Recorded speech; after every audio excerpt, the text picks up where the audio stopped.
Hi, I'm Karl Konrad and welcome to IMI News.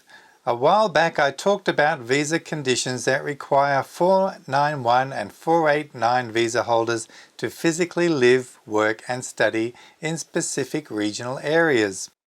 If you want to watch that video, the link is in the description below. There are a few other important visa conditions that affect regional visa holders, but they only affect those on the 491 and 494 visas. One of them is condition 8580. If you already hold a 491 or 494 visa, have a look at your grant letter. On the very first page you'll see a list of visa conditions that apply to you. Further down the letter you will find explanations for each of these conditions. Now, condition 8580 legally requires you to provide evidence of your residential address, the address of your employer, and if you have more than one employer, you must provide all of their addresses. The address where your job is located, and if you're working more than one job, you must provide addresses for each of them. The address of your educational institution if you are studying. Now, if you receive communication from the Immigration Department asking for this, it will be likely to be via email and you must reply within 28 days. This condition actually is a first of its kind for temporary visa holders, as no such conditions have ever been applied before.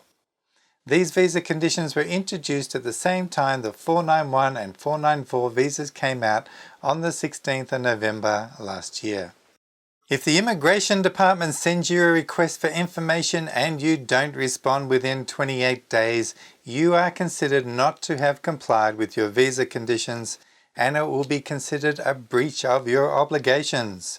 This may have severe consequences later when you apply for permanent residence using the 191 visa.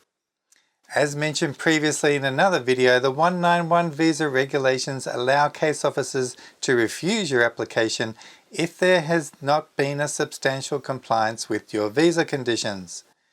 You cannot afford to miss any of these request letters, so check your inbox regularly.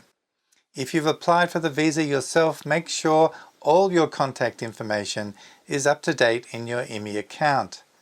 This means your mailing address, email address and your phone number must be up to date.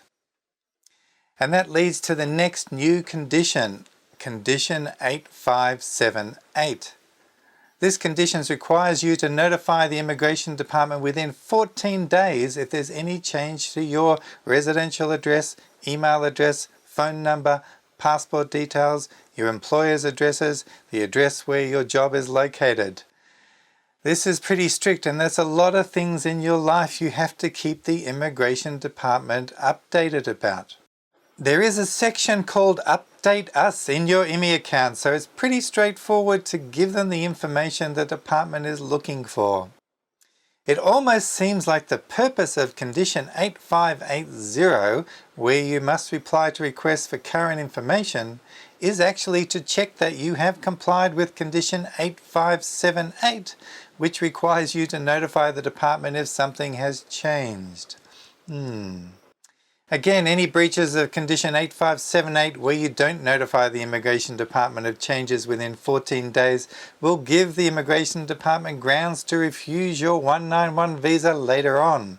This is a circumstance you must be sure you do not fall into.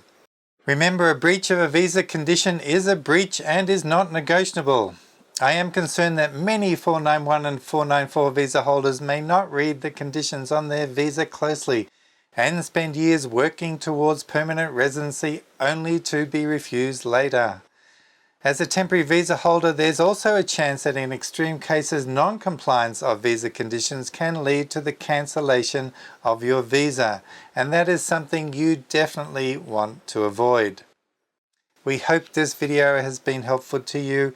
If you've got a friend who's on a regional visa, be sure to let them know. If you want more, we've got more information on regional visas and visa conditions on other videos or in our IMI News on our website, and you can find all of these in the links below. Don't forget to subscribe to this channel and show your support. Visit us on Facebook and Instagram, and as always, take care out there, and I'll see you next time. Bye for now.